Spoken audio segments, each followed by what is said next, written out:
All right, last video of the day. Again, I hope you took careful notes on all of this. The test in 2 weeks from now is going to have all this information on it, and some people find it pretty difficult. So be sure to, if you didn't take careful notes as you were looking at all the videos and listening to me today, please go back and revisit and take good notes, because you're going to get questions about, what the frontal lobe does. You're going to get questions about what the occipital lobe does. You're going to get questions in the process of neurotransmission and all that kind of good stuff. So, basic anatomy of the neuron. Good idea to take some good notes. Anyway, the last piece that I wanted to cover today for you that's really important for counselors is something in the brainstem called the reticular activating system.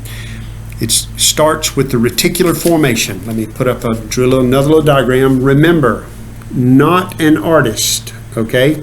But this is the brain and the spinal cord. Let me find my pen so that I can have a pointer. The brain and the spinal cord, and there's a formation in the brain stem about right here, this line, called the reticular formation, R-E-T-I-C-U-L-A-R, reticular formation. And the reticular formation is the start of the reticular activating system. Here's how it works, and here's why it's important for counselors. Information is brought in through the sensory neurons to the spinal cord, up the spinal cord to the brain stem.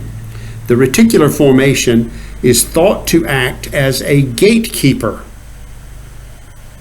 It's really important. A gatekeeper is to sort and prioritize stimuli, incoming stimuli. You think about it. Right this very second, as you're sitting there, you're hearing 2 or 3 things. Like if I stop and think for just a second, what am I hearing? Well, I'm hearing this guy talking, right? In my background here, there's somebody cutting grass across the street, and my windows are open. I can hear that. Somebody's cutting the grass all the time. But anyway, that's a whole nother story and a complaint for another day. But anyway, if it's not that, it's leaf blowers. Anyway, all of that's coming into my hearing. I can hear my computer humming. If I'm quiet for just a second, I can hear the little fan in my computer going. Other stuff that I can hear. Anyway, lots of stuff coming in through your ears. Your eyes, you're seeing this computer screen. But there's other stuff in your peripheral vision. There's all kind of colors, your furniture, maybe other people in the room with you. You may have headphones on, etc. But a lot of stuff coming through your eyes. Your feelings, the sensations that you have on your skin. Some of you are probably wearing earbuds. Some of you wear headphones. I'm wearing glasses. I can feel all of that on my nose. I can feel them behind my ears. I can feel my clothes on my body. I can feel my fanny in the seat of the chair. And then smell. There's a smell in the air. I've got my windows open because it's a nice spring day and it smells so good. The fresh air blowing through the house smells so good, but there's smells in your nose. There's a taste in your mouth.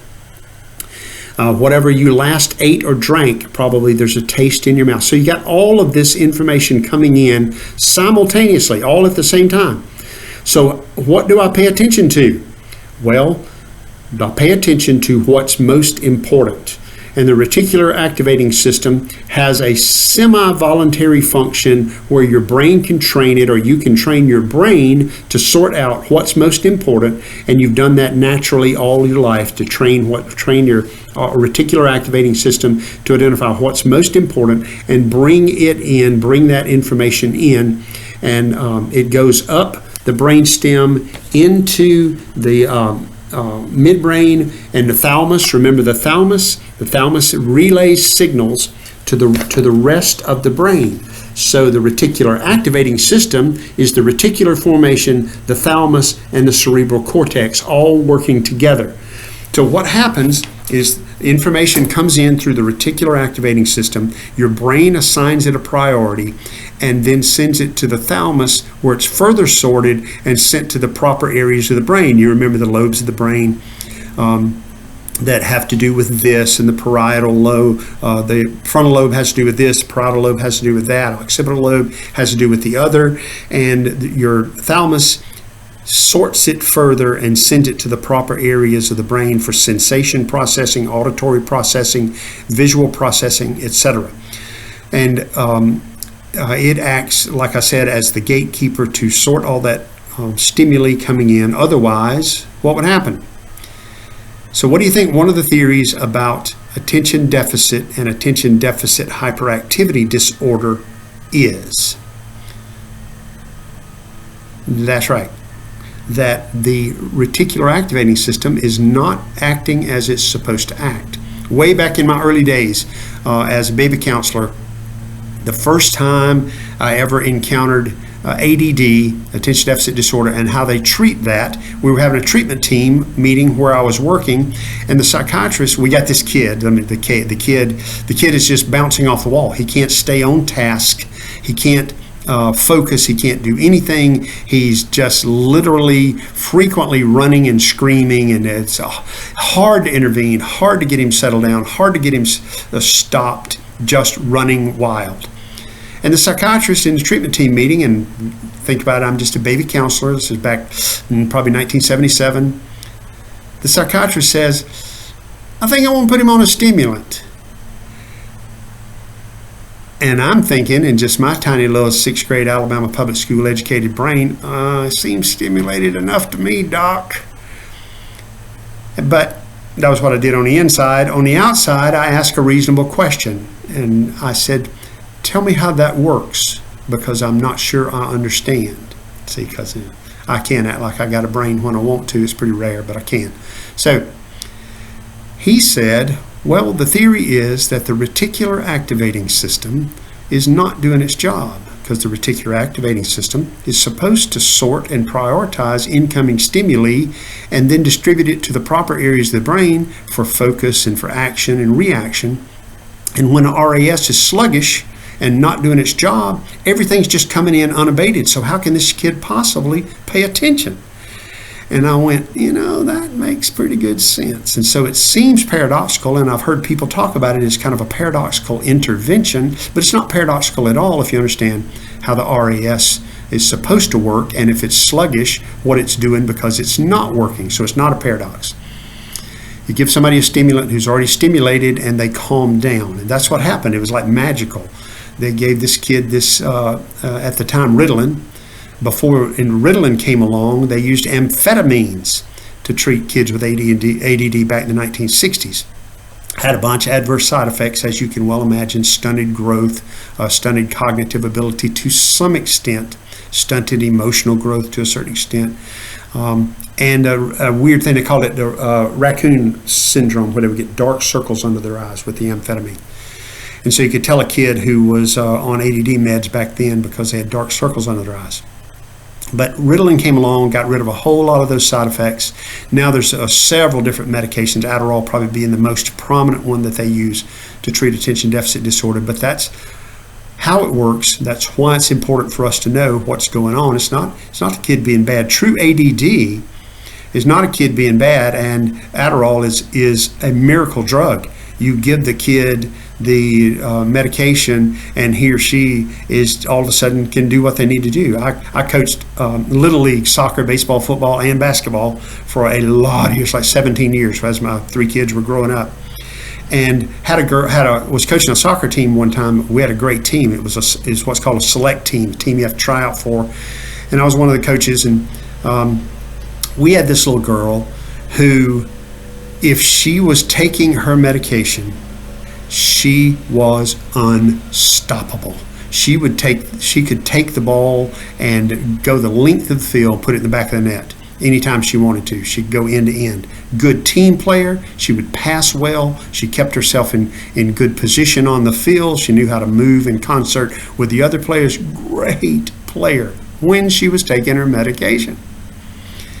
And I learned to dread that when I'd go to practice, I'd be standing out in the middle of the field, and the kids would be gathering, and I would see Mama get out of the car with this little girl and start walking across the field, and I'm, oh crap, because Mama was coming to tell me she had forgotten to give her her medication. And if she had forgotten to give her medication, we couldn't even have practice because the girl would be running through the middle of drills, kicking the ball away from other girls' feet, just running end to end, uncontrollable. And sometimes I would tell Mom, I'll probably just take her on home tonight because blah, blah, blah.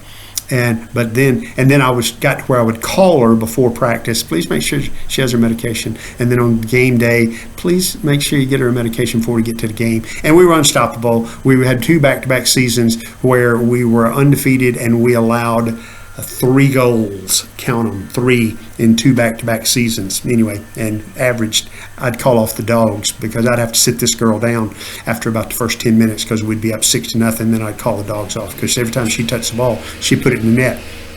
And anyway, but that's the difference. It's like a miracle drug. If you wake the RAS up, the reticular activating system up, then the kids can pay attention, they can do what they need to do, and if it's not, then they're not going to be able to do what they need to do. But a lot of what you see as ADD and what's diagnosed as ADD now is diagnosed by teachers who don't want to deal with behavior kids.